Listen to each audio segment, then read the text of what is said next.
Today we are making a custom sublimation chain. These are the supplies you're going to need. You're going to need your A-Sub sublimation paper. You're going to need your heat tape. Of course, your chain. This one is double-sided. It's up to you if you want to print on both sides or not. Double-sided tape that comes with the chains. So both sides of those are sticky. Your sublimation blank to transfer your picture on, your glue, and your chain itself. Now we have our image printed out, and one thing that I want to point out is that when you're subbing images for necklaces, you usually only use a very small portion. So I always cut my paper straight up and down to save this paper, because you can use this paper to print on a couple of more times. So what you want to do is let this dry for maybe 2 to 3 minutes, because if you try to sub it while it's wet, then it'll make a mess and then you'll have those small dots.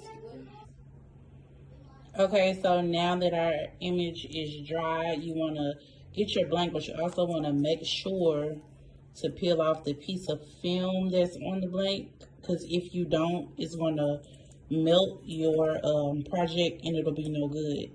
So what you want to do is flip it this way and put it over the sub. You always want to print your image out bigger than what you print your sub, so that way you won't have a white overlap. In this particular image, it doesn't matter if you flip it or not, because you can see how he is, but with some images, it does matter that you flip them. So just keep in mind, depending on what type of image that you have, you might have to flip them. So what we're going to do is we're going to tape this down that way. The cooking scissors. Okay, so now we have our image taped down. You don't have to worry about doing a fancy cut job around the sides and the edges, because you're not going to use that paper anyway. And it also gives you more leverage to have something to hold on to. So now we're going to put this under the iron and sub.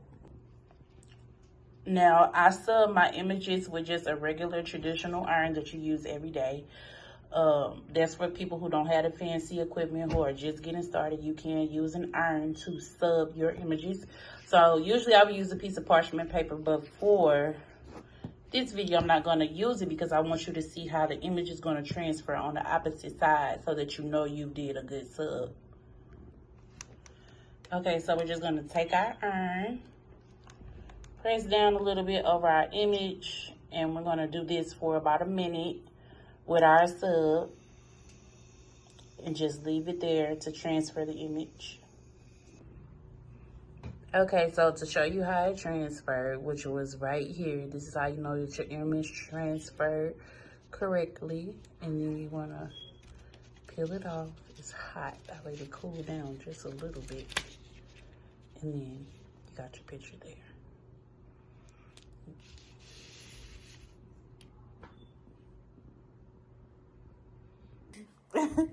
Okay, so I already peeled off one side of the double-sided tape, and so you're gonna want to peel off the other side to see. Hold on.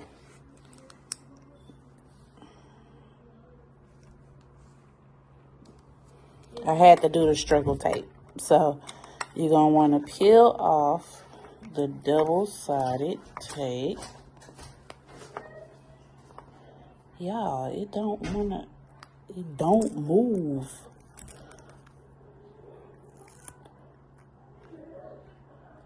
Fighting for my life. Okay, so this is what the double-sided tape looks like when you peel that part off. And then I always take some glue as reinforcement, so your picture does not fall out.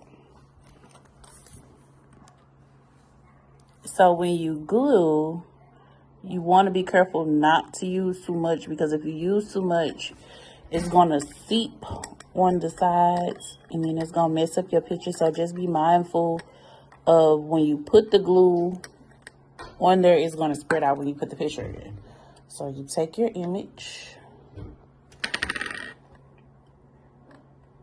line it up, pop in, press it, and then you let it dry.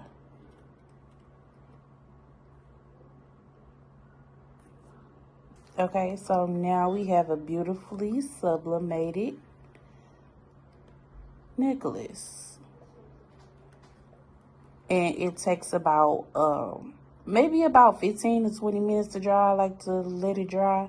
As you can see, I still got white down there at the bottom, but the more you do it, the better you get. And yeah, something that you can do and add to your inventory.